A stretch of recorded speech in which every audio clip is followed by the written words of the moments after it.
আল্লাহর নবী মসজিদে নববীতে বসিয়া আল্লাহর নবী বলেন আমার উম্মতের সবচেয়ে বড় ভয়াবহ অবস্থা হবে। সাহাবীরা ডাক দিয়ে বলে নবীজি কি ভয়াবহ অবস্থা হবে? আল্লাহর নবী বলেন তিনটা প্রশ্নের উত্তর যদি দিতে না পারে ওই দুই পার্শ্বের কবরের মাটি চাপ দিতে থাকবে, চাপ দিতে থাকবে। আল্লাহর নবী মাথাটা নিচু করিয়া দুই পার্শ্বের হাড়গুলো আল্লাহর নবী নিজে আঙ্গুল দিয়া দেখায়া দিলেন, টাস টাস করে একটা আটটার দিকে ঢুইকা যাইবে। আল্লাহর বান্দা বড় চিৎকার করবে, আহারে কেউ শুনবে না। এ যুবক ভাইরা একবার চিন্তা করে দেখো তো, নখ কাটতে যাইয়া যদি একটু বেশি কেটে ফেলি, আহারে চিৎকার করি লাগলো। এ মা, মাথার উকুন যদি তুলতে যাইয়া মা যদি একটু জোরে টান দেয় তাহলে কষ্ট পাই, চিৎকার বলে মা টানিও না, কষ্ট পাই। এ মুরব্বী বাবাজিরা, এ মুরব্বী বাবাজিরা দেখো না, গোসল করতে যাইয়া যদি একটু জোরে ঘষা দেই, ডলা দেই, আহারে কষ্ট পাই। একবার চিন্তা করে দেখো না, আল্লাহর নবী বলেন কবরের ভিতরে যখন মানুষকে শোয়ায়ে দেওয়া হবে ওই বান্দা যদি তিনটা প্রশ্নের উত্তর দিতে না পারে, একটা সাপ এমন একটা সবল মারবে 70 গজ মাটির নিচে বান্দা চলে যাবে। আবার ওই বান্দাকে কামড়াইয়া কামড়াইয়া উঠানো হবে, আবার ওই বান্দাকে একটা সবল মারা হবে, আবারও আল্লাহর বান্দা আবারও কামড়াইয়া কামড়াইয়া তাকে উঠানো হবে। ও মেরে মোহতারাম ভাইও, একবার চিন্তা করে দেখো না, আমার কিছু মুক্তাদি আছে, আমি যখন ঢাকা মানিকগঞ্জে জুমা পড়াইতাম আমার কিছু মুক্তাদি আছে, মা ওই মুক্তাদিরা বলে হুজুর আমার বাবা মা যখন বৃদ্ধ ছিল বা আমার জন্য কিছু করতে পারি নাই, কিন্তু হুজুরও আজকে 8 তলা 10 তলা বিল্ডিং এর মালিক হইছি, কিন্তু ওই যে মাকে যখন বিদায় জানিয়েছি মাত্র 5 লাখ টাকা লাগতো মায়ের অপারেশনের জন্য, কিন্তু সেটা ব্যবস্থা করতে পারে নাই, কিন্তু মা আমার চলে গেছে। হুজুর আজকে রাস্তা দিয়ে যাই, মায়ের মতো চেহারাওয়ালা দেখিলে থমকায়া দাঁড়াই যাই, আহারে এই নারীটার চেহারা বলো আমার মার মতো।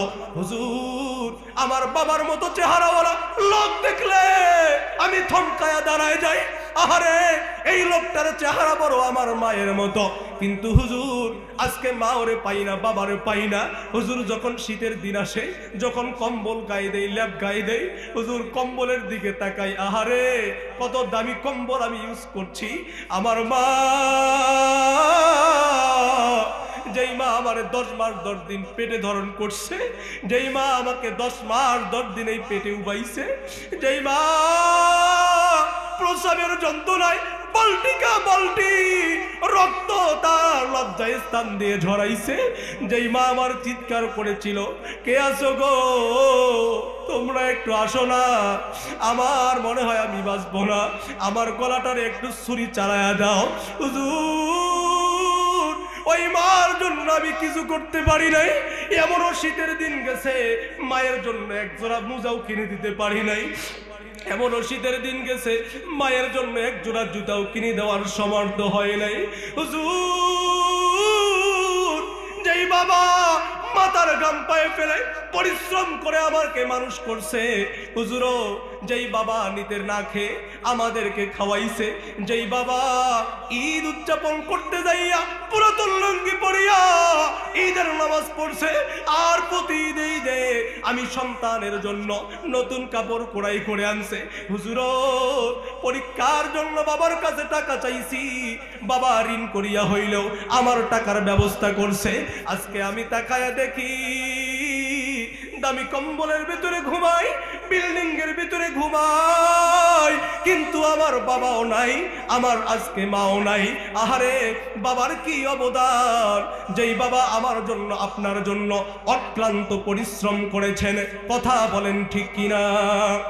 বাবা তুমি কেমন আছো ছোট্ট মাটির ঘরে, তোমার কথা হৃদয়ে মাঝে পড়ছে বারে বারে, বাবা তুমি কেমন আছো ছোট্ট মাটির ঘরে, তোমার কথা হৃদয়ে মাঝে পড়ছে বারে বারে। বলতে পারবেন না?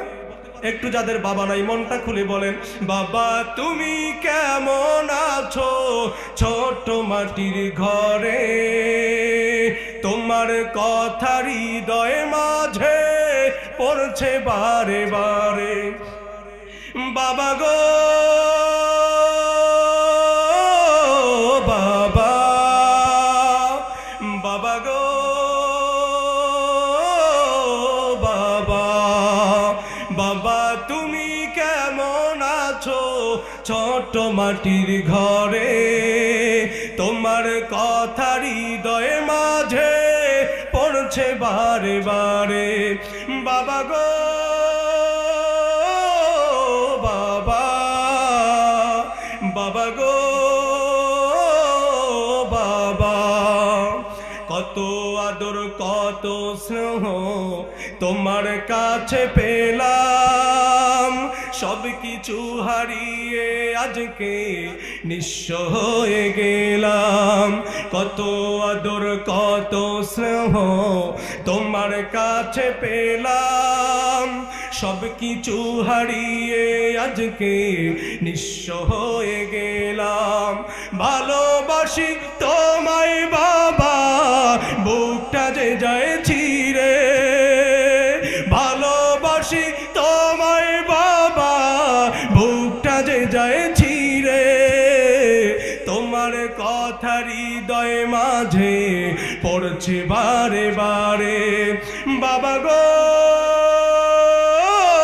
বাবা, বাবা গো বাবা, বাবা তুমি কেমন আছো ছোট মাটির ঘরে, তোমার কথা হৃদয় মাঝে পড়ছে বারে বারে। বাবা তুমি কেমন আছো ছোট মাটির ঘরে, তোমার কথা হৃদয় মাঝে পড়ছে বারে বারে। বাবা গো বাবা, বাবা গো বাবা, বলেন মারহাবা।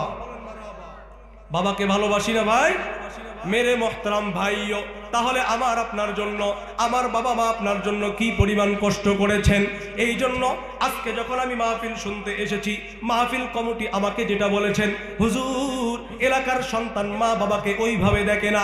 ও যুবক ভাই, আমি কসম করে বলি, হাত দুটো পা দুটো আগায় দাও, আমি তোমার পায়ে হাত রাইখা বলবো, যদি মা বাবারে কষ্ট দাও বিজনেসের ভিতরে ঠকে যাবা, বিজনেস তোমার হবে না। মা বাবারে যদি কষ্ট দাও দেখবা হোঁচট খেয়ে পড়ে যাবে। মা বাবারে যদি কষ্ট দাও দেখবা এমন রোগে আক্রান্ত হইছো, পৃথিবীর কোন ডাক্তার তোমাকে সুস্থ বানাতে পারবে না। আহারে এই কারণে মা বাবার খেদমত করা, মা বাবার খেদমত করা। দুঃখ লাগে ওই জায়গায় যেই সকল যুবক ভাই নতুন বিবাহ করানোর পরে দেখা যায় পাকা রুমে ঘুমায়। আমার মা, বৃদ্ধ মা বাবাকে যারা ওই যে ভাঙ্গা ঘরের ভেতরে রাখে, আমি তো মনে করি ওই মা বাবা যদি চোখের আড়ালে গিয়ে ওই কনকনে শীতের দিনে ওই মা বাবা যদি 2 ফোঁটা চোখের পানি ফেলে, চিন্তা করে আল্লাহ কি সন্তান জন্ম দিলাম, যেই সন্তান পাকা রুমের ভিতরে স্ত্রী আর সন্তানদেরকে নিয়ে দামি কম্বল নিয়ে ঘুমায়, আর 10 বছর আগের কথা আর পাতলা কম্বল দিয়া আমাদেরকে শোয়ায় রাখছে। আমি বলি এই কারণেও হয়তো কিয়ামতের ময়দানে আমার আপনার নাজাত হবে না।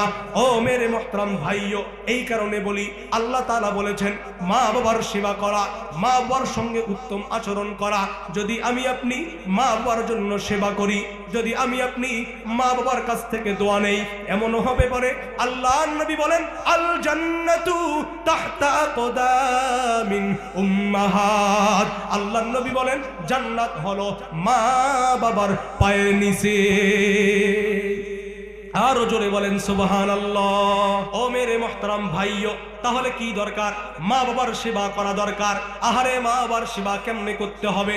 আল্লাহর নবী বিশ্ব নবী রহমাতুল লিল আলামিনের জামানায়, আল্লাহর বান্দার নবীর বিশ্ব নবীর জামানায় জলিলুল কদর সাহাবী এমন একজন সাহাবীর নাম হচ্ছে হযরতে আলকামা রাদিয়াল্লাহু তাআলা আনহু। আলকামা রাদিয়াল্লাহু তাআলা আনহু আল্লাহর নবীর প্রিয় সাহাবী হযরতে আলকামা রাদিয়াল্লাহু তাআলা আনহু।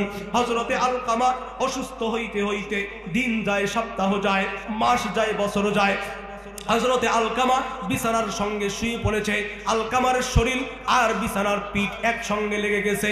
আলকামার শরীর থেকে গোশতগুলো শুকাইয়া আলকামার চামড়া আর আলকামার হাড্ডি একসঙ্গে লেগে গেছে। হযরতে আলকামা মাস যায়, বছর যায়, হযরতে আলকামা সুস্থ হয় না। সাহাবায়ে কিরাম নবীজিকে দিয়ে বলে, আসসালামু আলাইকা ইয়া রাসূলুল্লাহ, ও নবীজি, আপনার প্রিয় সাহাবী হযরতে আলকামা দীর্ঘদিন যাবত অসুস্থতার ভিতরে পড়ে আছে, কিন্তু আলকামার মৃত্যু হয় না। নবী গো, আলকামার মৃত্যু হয় না। আল্লাহর নবী বলেন, সাহাবীরা চলো আলকামার বাড়িতে যাই। আল্লাহর নবী নিজেই আলকামার বাড়িতে চলে গেলেন। আলকামার বাড়িতে চলে যাওয়ানোর পরে আল্লাহর নবী আলকামার এইরকম কাছে বসলেন। বসার পরে আলকামারে ডাক দিয়ে বলে, আলকামারে তুমি পড়ো লা ইলাহা ইল্লাল্লাহু মুহাম্মাদুর রাসূলুল্লাহ। ও মেরে মোহতারাম ভাইও, এখন আলকামা মাথা নড়ায়। সহিহ সিত্তার কিতাবের ভিতরে আসছে, সহিহ হাদিস। আলকামা মাথা নড়ায়। আলকামা বলে, নবীজি, আমি লা ইলাহা ইল্লাল্লাহ পড়তে পারি না, এই কারণে আমার মৃত্যু হয় না।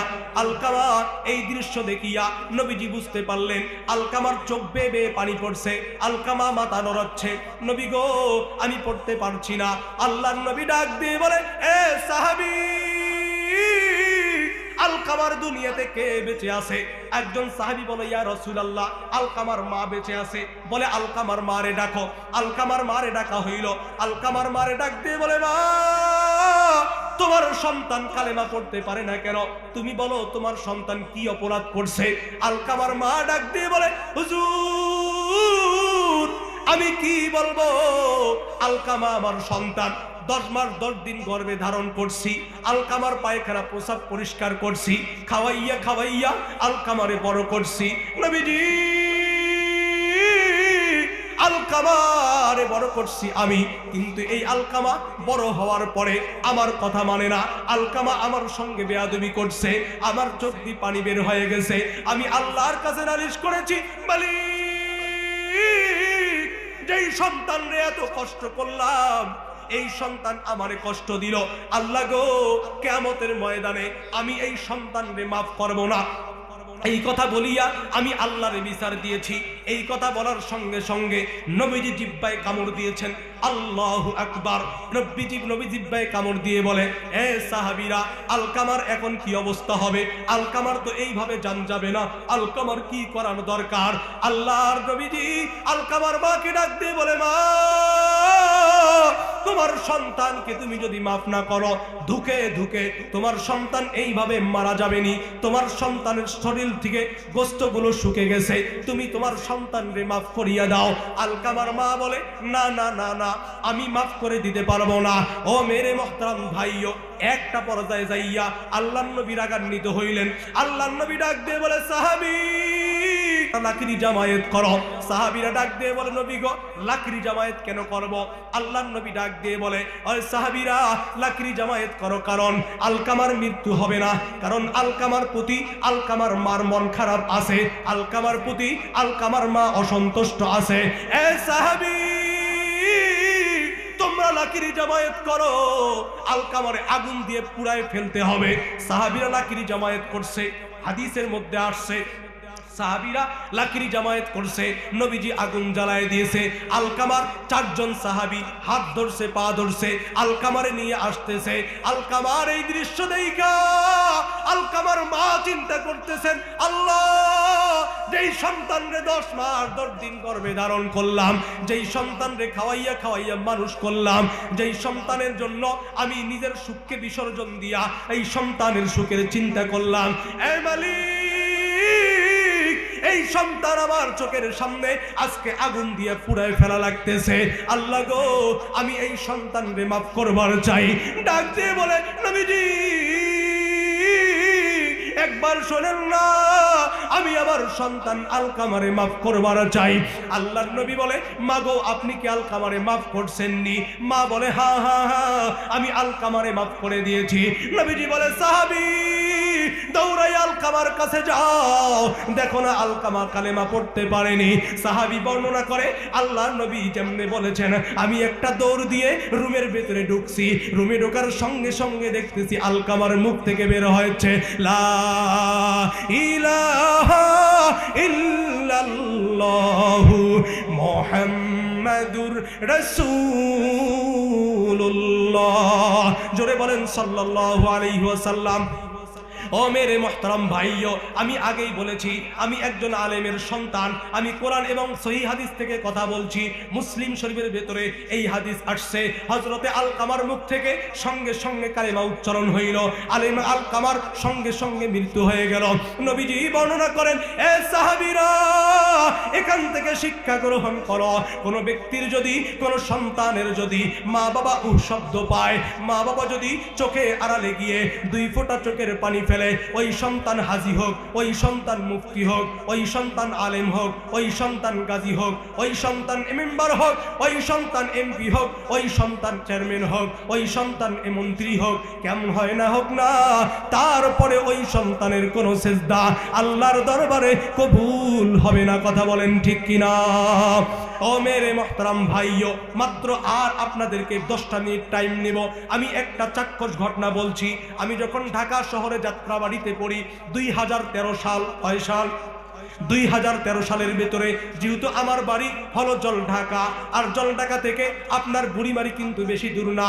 এ মেরে মোহতারাম ভাইও, বুড়িমারির ভিতরে এমন একটা ঘটনা আমি দেখেছি। 2013 সালের ভিতরে পত্রিকার ভিতরে এই ঘটনা এসেছিল। আমরা নিজ চোখে এই পত্রিকার খবরটা পড়েছিলাম।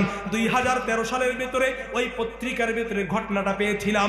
একজন আল্লাহর বান্দা, আপনার মতো মানুষ, একজন কৃষক মানুষ, তার সন্তানকে প্রাইমারি থেকে নিয়ে হাই স্কুল থেকে নিয়ে ঢাকা বিশ্ববিদ্যালয়ে পড়িয়েছে।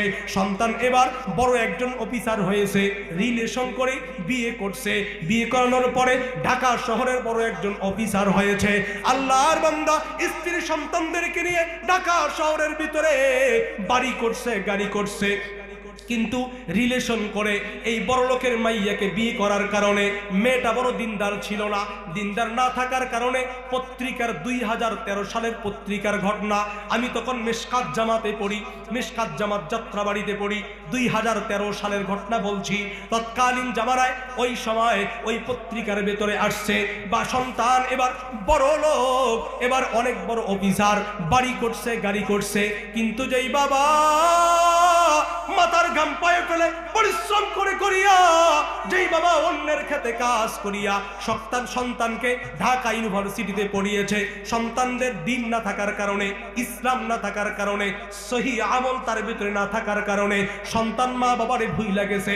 1 মাস যায়, 2 মাস যায়, 3 মাস যায়। ওই পত্রিকার ভিতরে আসছে 3 বছর সন্তান খোঁজ খবর নেয় নাই।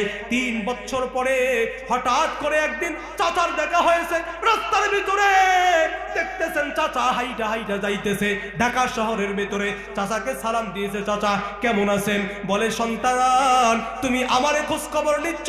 আরে তোমার মা আজকে 6 মাস ধরে প্যারালাইসিসে আক্রান্ত হইয়া তোমার মা বিছানায় শুয়ে আছে। তোমার বাবা তোমার ভিটাটা বিক্রি করিয়া তোমাকে ঢাকা ইউনিভার্সিটিতে পড়াইছে। তোমার বাবা একজন নিঃস্ব মানুষ, বয়স হয়ে গেছে, তোমার বাবারে কেউ কাজের ভেতরে নেয় না। এ সন্তান তুই কেমনে ঢাকা শহরে এত বড় অফিসার হইয়াও তোমার মা বাবার খোঁজ খবর নাও না? আহারে সন্তান যখন যতই অপরাধী হোক না কেন, যখন বাবার কথা শুনছে, মায়ের প্যারালাইসিসের কথা শুনছে, সন্তানের দিনটা বড় নরম হয়ে গেছে। সন্তান আর কথা না বলিয়া সোজাই চলে গেছে স্ত্রীর কাছে। স্ত্রীকে ডাক দিয়ে বলে, বিবি আমি শুনলাম আজকে 3 বছর হয়ে গেল আমার বাবা কেউ দেখি না, আমার মা কেউ দেখি না। আমি শুনলাম আমার মা নাকি প্যারালাইসিসে আক্রান্ত হইয়া 3 বছর পর্যন্ত বিছানায় পড়ে আছে। আমার বাবা বৃদ্ধ মানুষ, আমার বাবা কোনো কর্ম করতে পারে না। এ বিবি রে, একটু অনুমতি দাও, আমি গ্রামে যাইয়া আমার মা বাবাকে দেখে আসতে চাই। আল্লাহর বান্দি, এবার দিনটা নরম হয়ে গেছে, 3 বছর হয়ে গেল, যাও তুমি, সমস্যা নাই, একটু দেখি আসো। আল্লাহর বান্দা পাটগ্রাম বালুস্থানের ভেতরে রাত 3টার সময়, কয়টার সময়? মাগরিব, যদি আপনি মাগরিবের পরে বাজে ওঠেন, রাত 3টার দিকে দেখা যাবে আপনাকে বাজে স্থানে নামায় দিবে। আল্লাহর বান্দা বড় অফিসার, এক নাইট ক্রুজের ভিতরে আসছে।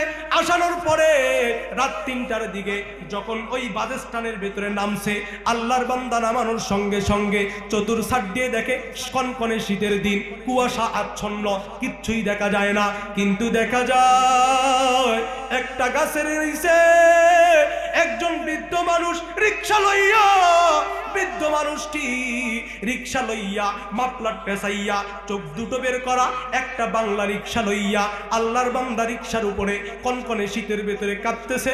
আর আল্লাহর বান্দা আছে। অফিসার যাইয়া বলে, চাচা যাবেননি? বলে, যাবো। কোথায় যাব? বলে, চাচা অমুক এলাকায় যাব। বলে, তাহলে চলো। আল্লাহর বান্দাকে চেয়ারের রিকশার ভেতরে উঠাইছে।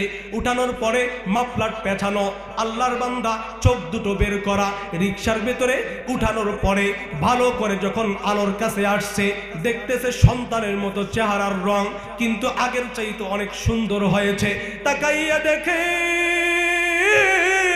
যেই সন্তান রে অসুস্থ হইলে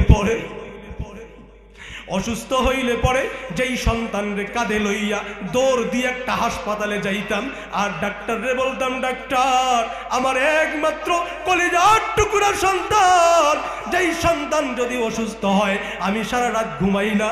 ওই সন্তানের মা সারা রাত তার মাতার কায়ের কাছে বসিয়া থাকে।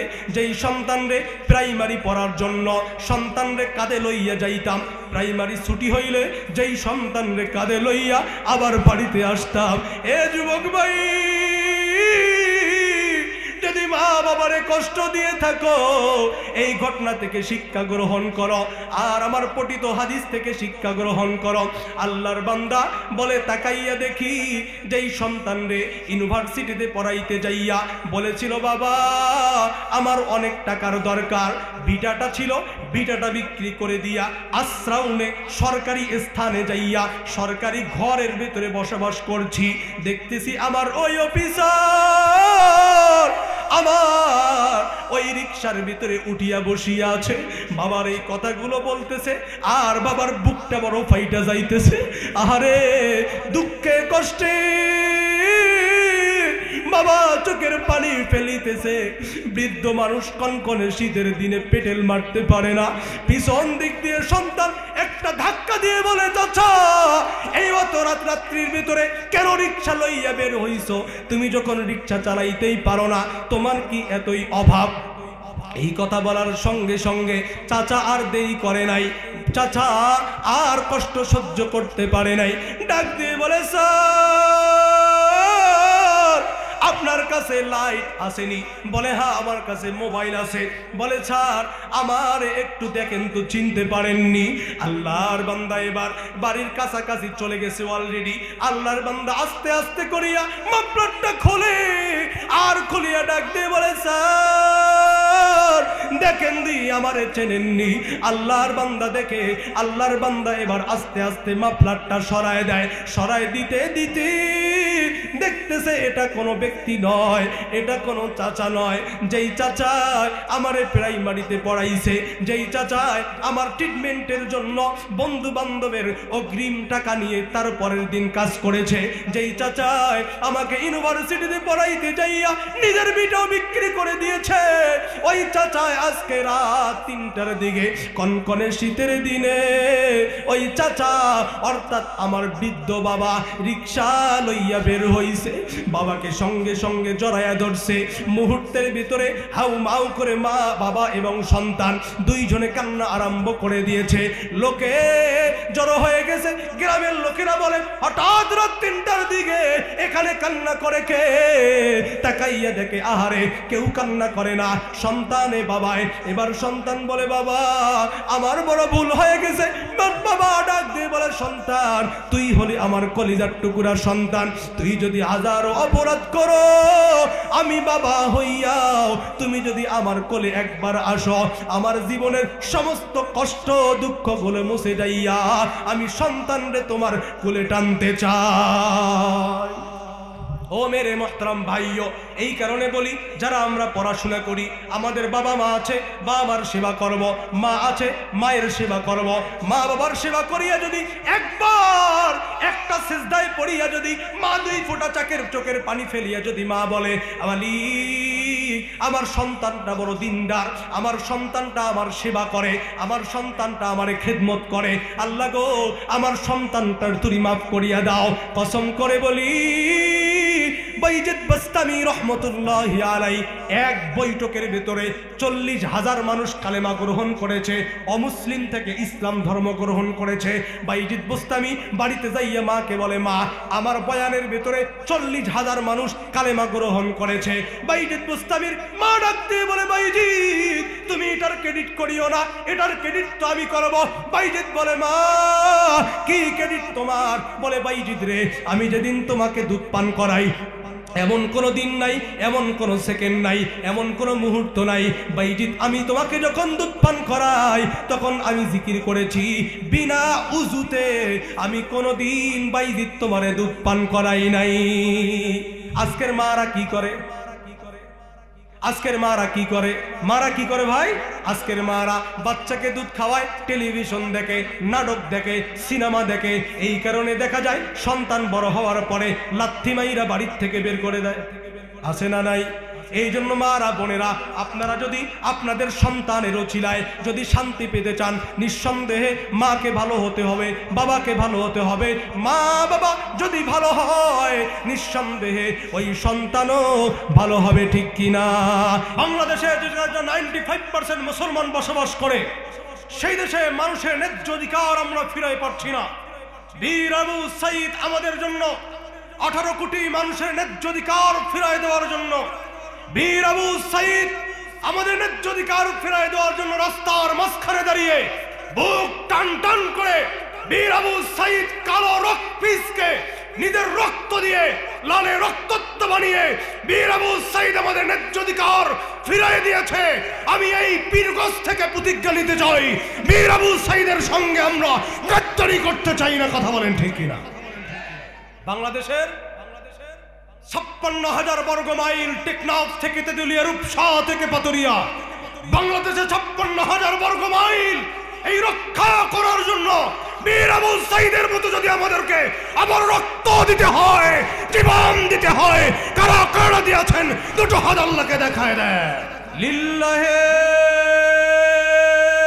তাকবীর, লিল্লাহে তাকবীর, নারায়ে তাকবীর, নারায়ে তাকবীর। আল কোরআনের আলো,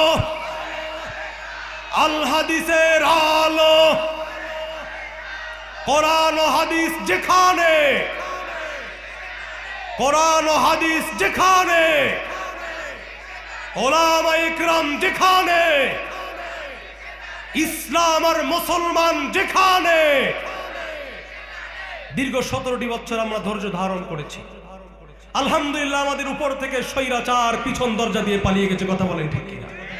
এটাই প্রমাণ করে আল্লাহ তাআলা পৃথিবী সৃষ্টি করার পর থেকে নিয়ে যারাই জমিনের উপরে হিংস্র আর প্রাণীর মতো মানুষের উপরে কর্তৃত্ব খাটিয়েছে, যারা জালেম হয়েছে, মাজলুমের দোয়ার বদৌলতে আল্লাহ তাআলা তাদেরকে ধ্বংস করে দিয়েছে। কথা বলেন ঠিক কিনা?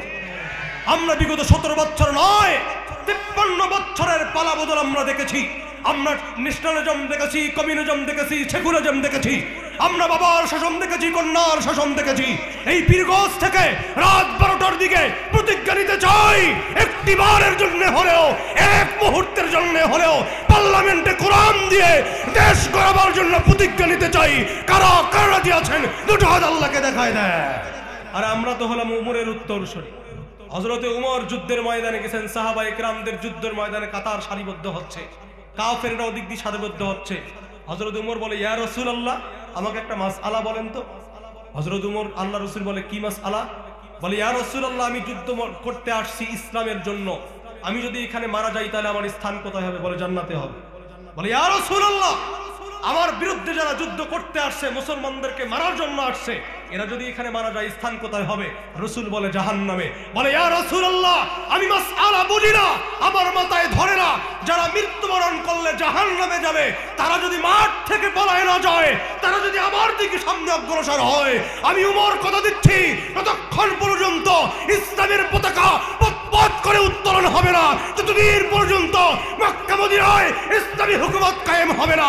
আমি উমর ঘরে বসে থাকবো না।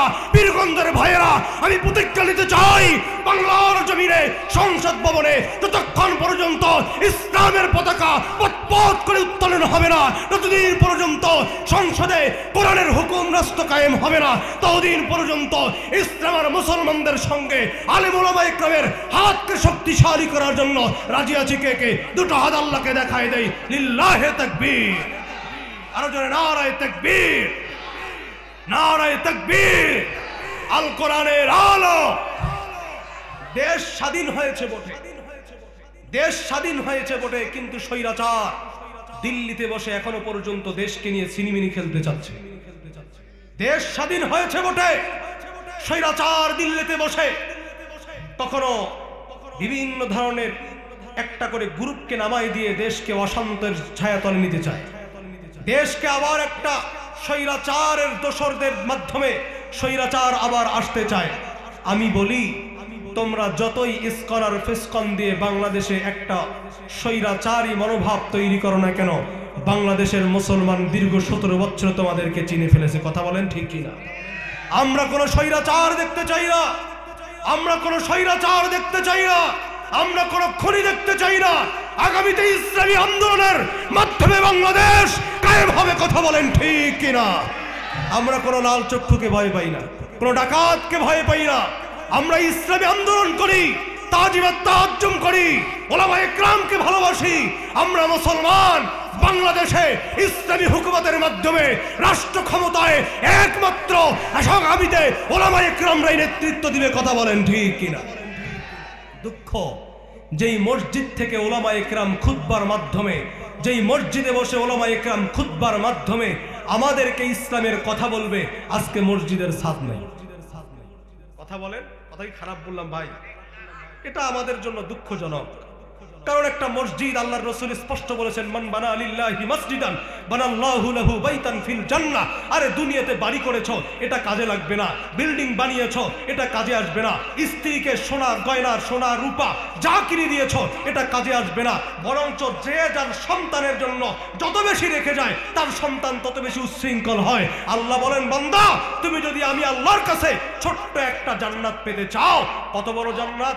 এই দুনিয়া 10 দুনিয়ার সমান একটা ছোট্ট জান্নাত যদি পেতে চাও, আমার জমিনে ছোট্ট একটা মসজিদ নির্মাণ করে চলে আসো।